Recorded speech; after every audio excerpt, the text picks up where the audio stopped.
20. Let's move on to Pro Days. It is prime Pro Day season. Ooh, best time of the year. Yeah, it is my second least favorite time of the year. It's close to being my least favorite time of the year, but not really because it's draft season. I absolutely love draft season. But Pro Days, are they useful? Because I'm going on Twitter and on Reddit and any sort of social media platform, if you're not living under a rock, and you see, oh, Zach Wilson Pro Day, look at this throw, he's fading away. And then, oh, well, dude, did you see Justin Fields? Justin Fields Pro Day was insane too. Look at this bomb. Oh, Mac Jones, he missed this bomb. He sucks. No way you're going to put him at 3. And then it's like, Jesus Christ, can we chill out? First off, who cares? It's a Pro Day. You're throwing in gym shorts and a T-shirt. You look at Dwayne Haskins' Pro Day. I remember watching it live.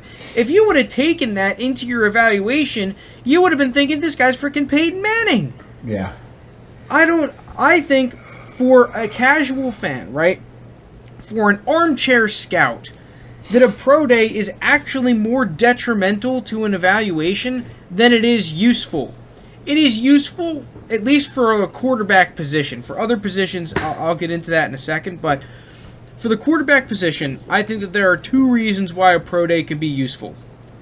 And you have to be in person for both of them. One is that you get to see how the ball comes off the guy's hands in person, right? You get to see the kind of zip he puts on the ball, the release and all that. You don't really get to see that on TV. It's kind of like when you see the size of someone on TV compared to real life, you just don't really get that actual representation of it through a screen. And the second is that you get to talk to these guys. Both of these things you don't get by watching it on TV. So I think it just does more harm than good if you're taking these throws into your evaluation. I think that if you want to watch them, go watch the tape. There's plenty of games on most of these guys that you can evaluate that is much more important than watching these guys throw in gym shorts. Real quick, before I hand it off to you, Steed, the one thing that I do value these Pro Days for is mainly for the D-backs and the linebackers. You get to see how they move, especially if you want to work them out in ways that they would move where you didn't really get to see it on tape.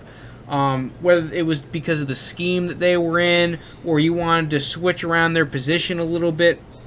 You know, you get and even on top of that, you just get to see how fluid their hips are in these drills and their feet, which I think is really important for defensive players because you have to be athletic in today's modern game, especially with how fast the offensive players are getting. But Steed, what do you think of Pro Days? Are you with me or are you against me? I'm with you.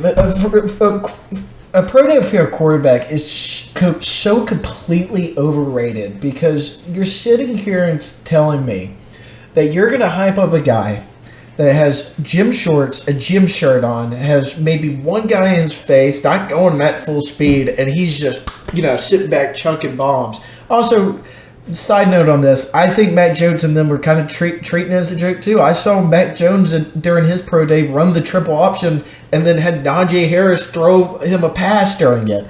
What is that going to happen? Like, okay, am I going to take anything from that Pro Day doing that? No. But going back to it, I want to see the guys full pads, going through the motions, going through reading the safeties, reading the defense, and making the right pass. Yeah, Justin Fields is going to pop off at his Pro Day because he has a great arm. He's a great athlete. Doesn't mean that he has the awareness. I mean, I've seen tapes on Justin Fields that shows he doesn't have great awareness. And one thing about it is that if you think a player sucks, like now with Mac Jones Pro Day coming out and people saying it's not good because I guess it's a thing to hate Mac Jones nowadays.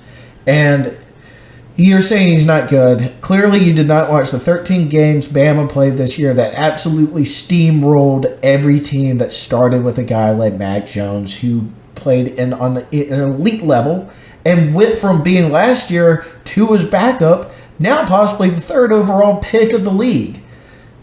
The one good thing I will say about the combine, and you're right, like now because of COVID, the coaches are actually able to sit there and talk to the player. But you cannot tell me you don't get more out of the player if I just pulled them to a room, had a tape full of games, and said, what were you thinking on this play? Why did you not throw it to this receiver? What were you doing here? Because, if I did it for a guy like Matt Jones, Trevor Lawrence, it'd be like, okay, yeah, great play here. Like a little Gruden school, how he used to, he would have the plays and be like that. I think Justin Fields would be great, and I think Justin Fields would get a lot from it because I don't know if he's ever had a head coach sit down and be like, dude, like, why didn't you anticipate this throw? You had, instead of rushing for 5 yards and dodging every tackle and getting hurt, you had a 20-yard pass. Why didn't you see that? I mean, that's what I would take more from it, and people need to take pro days in a very, very grain of salt with it. I mean, like you said, there's been worse quarterbacks who've lit up pro day, like Jacob Eason or something. He could throw it 80 yards on his back foot, but he's not even make the Colts roster. I don't even think next year. I don't know with him. So there's a reason they traded for Carson Wentz when they had Jacob Eason. If you're basing it off his pro day and his combine, you're thinking that this guy's the best thing since sliced bread. And it's just, I really wish we had the combine. It'd be nice, but people need to think. And this is why I think the Senior Bowl is very important because you get actual contact. You got to pick up on the new system very quick. Can you do that or not? Can you adjust? You get out of your uncomfortable zone in something like the Senior Bowl where you have to adjust, especially for a quarterback. And that's a better element of you just doing triple options with Najee Harris. So, I mean, I think we're on the same boat here for at least the pro days for quarterbacks is that it's very overrated.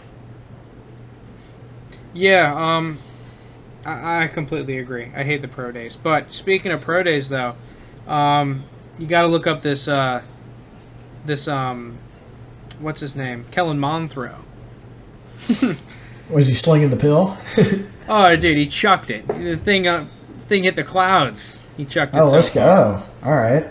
So if we're gonna start taking pro days into account, like, can we at least look at some Kellen Mond, please? What happened to Kellen Mond? He's the odd man out.